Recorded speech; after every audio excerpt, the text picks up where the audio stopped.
ஆகாசவாணி.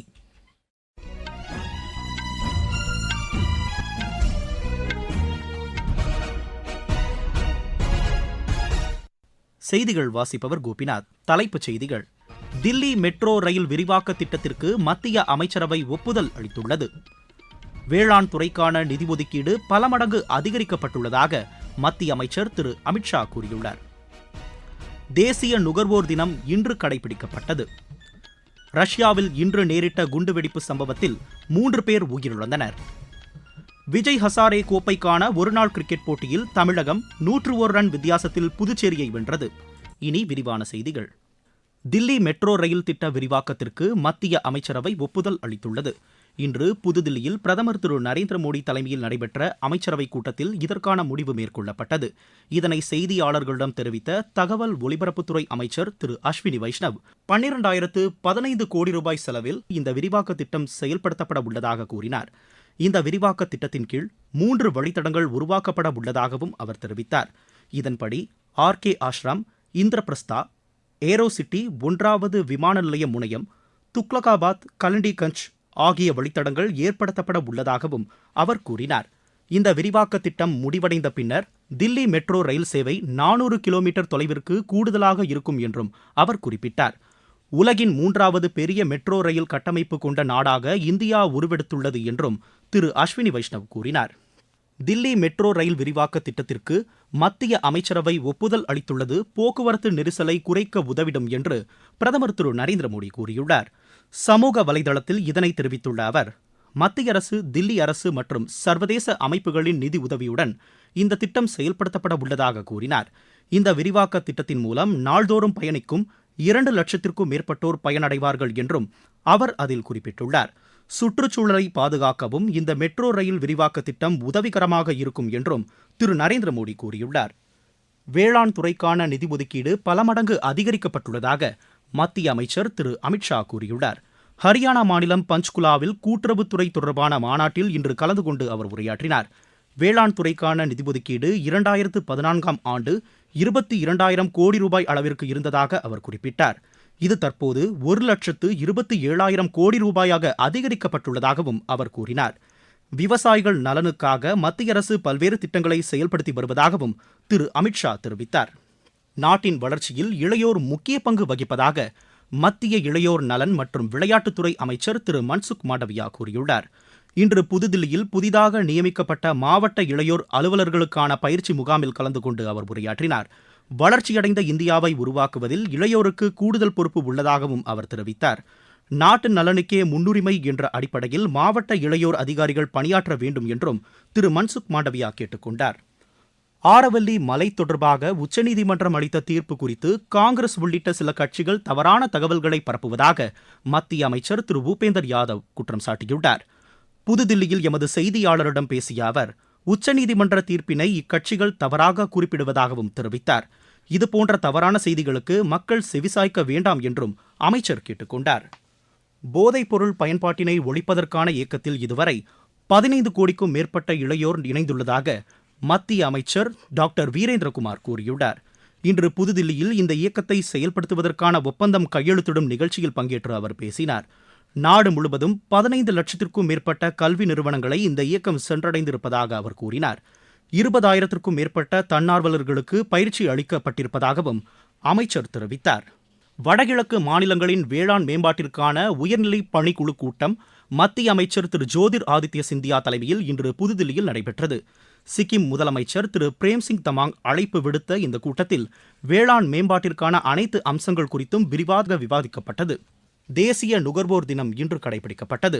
இந்நாளையொட்டி நாடு முழுவதும் பல்வேறு விழிப்புணர்வு நிகழ்ச்சிகள் நடைபெற்றன. புதுதில்லியில் நடைபெற்ற நிகழ்ச்சியில் பங்கேற்ற மத்திய அமைச்சர் திரு பிரலாத் ஜோஷி, நுகர்வோர் உரிமை குறித்து கூடுதல் விழிப்புணர்வு ஏற்படுத்தப்பட வேண்டியதன் அவசியத்தை வலியுறுத்தினார். நுகர்வோர் உரிமைகள் பாதுகாக்கப்பட வேண்டும் என்பதில் மத்திய அரசு உறுதியுடன் உள்ளதாகவும் திரு பிரலாத் ஜோஷி தெரிவித்தார். நீங்கள் கேட்டுக்கொண்டிருப்பது ஆகாசவாணியின் செய்தி அறிக்கை. ஊரக வளர்ச்சிக்கான புதிய அத்தியாயம். வளர்ச்சியடைந்த இந்தியாவிற்கான ஊரக வேலைவாய்ப்பு உறுதி மற்றும் வாழ்வாதார சட்டம்.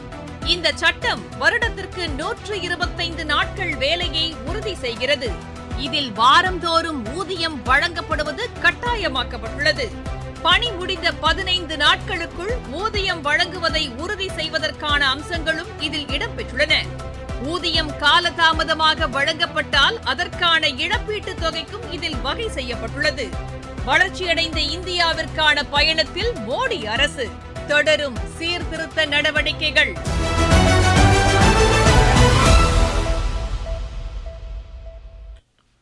விரைவான பொருளாதார வளர்ச்சியை கண்டுவரும் நாடாக இந்தியா திகழ்கிறது என்று குடியரசு துணைத் தலைவர் திரு CP ராதாகிருஷ்ணன் கூறியுள்ளார். இன்று புதுதில்லியில் நிகழ்ச்சி ஒன்றில் பேசிய அவர், கடந்த 10 ஆண்டுகளாக மத்திய அரசு பல்வேறு சீர்திருத்த நடவடிக்கைகளை மேற்கொண்டு வருவதாக கூறினார். இதன் காரணமாக உலகின் 4வது பெரிய பொருளாதார நாடாக இந்தியா உருவெடுத்துள்ளதாகவும் அவர் தெரிவித்தார். சரக்கு மற்றும் சேவை வரி மிகப்பெரிய சீர்திருத்த நடவடிக்கையாகும் என்றும் அவர் கூறினார். மத்திய அரசின் திட்டங்கள் அனைத்து தரப்பினரையும் முழுமையாக சென்றடைய வேண்டும் என்பதில் பிரதமர் உறுதியுடன் உள்ளதாகவும் திரு CP ராதாகிருஷ்ணன் தெரிவித்தார். கல்வித்துறையின் வளர்ச்சியில் தமது அரசு தனி கவனம் செலுத்தி வருவதாக பீகார் முதலமைச்சர் திரு நிதிஷ்குமார் கூறியுள்ளார். பாட்னாவில் கட்டப்பட்டு வரும் மருத்துவ அறிவியலுக்கான பல்கலைக்கழகம் மற்றும் பீகார் பொறியியல் பல்கலைக்கழகத்தின் கட்டுமான பணிகளை ஆய்வு செய்த பின்னர் செய்தியாளர்களிடம் அவர் பேசினார். இந்த 2 கல்வி நிறுவனங்களும் கல்வித்துறை கட்டமைப்புக்கு மேலும் வலு சேர்க்கும் என்று அவர் குறிப்பிட்டார். இந்த கட்டுமான பணிகளை குறித்த நேரத்திற்குள் நிறைவேற்றுமாறும் திரு நிதிஷ்குமார் அதிகாரிகளுக்கு அறிவுறுத்தினார். பொது இடங்களில் ஆக்கிரமிப்பு செய்பவர்களுக்கு எதிரான நடவடிக்கைகள் தொடரும் என்று உத்தரப்பிரதேச முதலமைச்சர் திரு யோகி ஆதித்யநாத் கூறியுள்ளார். அம்மாநில சட்டப்பேரவையில் இதனை தெரிவித்த அவர், ஆக்கிரமிப்பு செய்தவர்கள் யாராக இருந்தாலும் பாரபட்சமின்றி நடவடிக்கை எடுக்கப்படும் என்று திட்டவட்டமாக தெரிவித்தார். குஜராத்தில் சிறுவர்களுக்கு ஏற்படும் நீரிழிவு நோய் பாதிப்பை கட்டுப்படுத்துவதற்கான திட்டத்தை அம்மாநில அரசு தொடங்கியுள்ளது. காந்தி நகரில் நடைபெற்ற நிகழ்ச்சியில் அம்மாநில முதலமைச்சர் திரு பூபேந்திர பாட்டீல் இதனை தொடங்கி வைத்து பேசினார். மக்களின் உடல் நலனுக்கு தமது அரசு கூடுதல் முக்கியத்துவம் அளித்துள்ளதாக அவர் தெரிவித்தார். இந்த திட்டத்தின் கீழ் நீரிழிவு நோயினால் பாதிக்கப்படும் சிறுவர்களுக்கு இலவசமாக சிகிச்சை வழங்கப்படும் என்றும் திரு பூபேந்திர பாட்டீல் கூறினார். மகாராஷ்டிராவில் நடைபெறவுள்ள நகர்ப்புற உள்ளாட்சி தேர்தலில் உத்தவ் தாக்கரே தலைமையிலான சிவ்சேனா கட்சியுடன் இணைந்து போட்டியிடுவதென ராஜ் தாக்கரே தலைமையிலான மகாராஷ்டிரா நவ் நிர்மாண் சேனா முடிவு செய்துள்ளது. இன்று மும்பையில் உத்தவ் தாக்கரே மற்றும் ராஜ் தாக்கரே கூட்டாக இணைந்து செய்தியாளர்களிடம் பேசுகையில் இதற்கான அறிவிப்பினை வெளியிட்டனர். அம்மாநிலத்தில் நகர்ப்புற உள்ளாட்சி தேர்தல் அடுத்த மாதம் 15ஆம் தேதி நடைபெறுகிறது. வாக்கு எண்ணிக்கை அதற்கு மறுநாள் மேற்கொள்ளப்படுகிறது. தில்லி செங்கோட்டை குண்டுவெடிப்பு சம்பவத்தில் கைது செய்யப்பட்டுள்ள 7 பேரின் நீதிமன்ற காவலை மேலும் 15 நாட்களுக்கு நீட்டித்து தில்லி நீதிமன்றம் உத்தரவிட்டுள்ளது. கூடுதல் அமர்வு நீதிபதி திரு பிரசாந்த் சர்மா இன்று இதற்கான உத்தரவினை பிறப்பித்தார். ரஷ்யாவில் இன்று நேரிட்ட குண்டுவெடிப்பு சம்பவத்தில் 3 பேர் உயிரிழந்தனர். மாஸ்கோவில் சந்தேகத்திற்கு இடமான நபரை கைது செய்ய காவல்துறையினர் முயன்றபோது இந்த குண்டுவெடிப்பு சம்பவம் நிகழ்ந்ததாக அந்நாட்டு அரசு கூறியுள்ளது. உயிரிழந்தவர்களில் 2 பேர் காவல்துறையை சேர்ந்தவர்கள் என்றும் தெரிவிக்கப்பட்டுள்ளது. விஜய் ஹசாரே கோப்பைக்கான ஒருநாள் கிரிக்கெட் போட்டியில் தமிழகம் 101 ரன் வித்தியாசத்தில் புதுச்சேரியை வென்றது. அகமதாபாத்தில் நடைபெற்ற இப்போட்டியில் முதலில் பேட் செய்த தமிழகம் நிர்ணயிக்கப்பட்ட 50 ஓவரில் 7 விக்கெட் இழப்பிற்கு 310 ரன் எடுத்தது. அதிகபட்சமாக பிரதோஷ் ரஞ்சன் பால் 73 ரன் எடுத்தார். 311 ரன் எடுத்தால் வெற்றி என்ற இலக்கோடு பேட் செய்த புதுச்சேரி 46.5 ஓவரில் 209 ரன் மட்டுமே எடுத்து ஆட்டமிழந்தது. அதிகபட்சமாக நேயான் ஷியாம் காங்கயன் 60 ரன் எடுத்தார். குர்ஜப்னீத் சிங் அபாரமாக பந்து வீசி 4 விக்கெட்டுகளை வீழ்த்தினார். உலக செஸ் லீக் போட்டியில் பிரக்ஞானந்தாவின் SG பைப்பர்ஸ் அணி பட்டம் வென்றது. புதுதில்லியில் நடைபெற்ற இறுதிப் போட்டியில் இந்த அணி கான்டினென்டல் கிங்ஸ் அணியை வென்றது. இந்தியாவுக்கு எதிரான ஒருநாள் மற்றும் 2020 கிரிக்கெட் போட்டித் தொடரில் பங்கேற்பதற்கான நியூசிலாந்து அணி அறிவிக்கப்பட்டுள்ளது. அடுத்த மாதம் நடைபெறவுள்ள 3 ஒருநாள் மற்றும் 5 2020 கிரிக்கெட் போட்டிகளில் 2 அணிகளும் பங்கேற்கின்றன.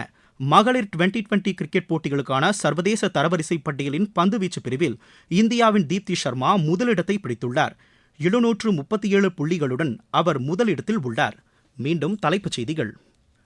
தில்லி மெட்ரோ ரயில் விரிவாக்க திட்டத்திற்கு மத்திய அமைச்சரவை ஒப்புதல் அளித்துள்ளது. வேளாண் துறைக்கான நிதி ஒதுக்கீடு பல மடங்கு அதிகரிக்கப்பட்டுள்ளதாக மத்திய அமைச்சர் திரு அமித்ஷா கூறியுள்ளார். தேசிய நுகர்வோர் தினம் இன்று கடைபிடிக்கப்பட்டது. ரஷ்யாவில் இன்று நேரிட்ட குண்டுவெடிப்பு சம்பவத்தில் 3 பேர் உயிரிழந்தனர். விஜய் ஹசாரே கோப்பைக்கான ஒருநாள் கிரிக்கெட் போட்டியில் தமிழகம் 101 ரன் வித்தியாசத்தில் புதுச்சேரியை வென்றது. இத்துடன் இந்த செய்தி அறிக்கை நிறைவடைகிறது.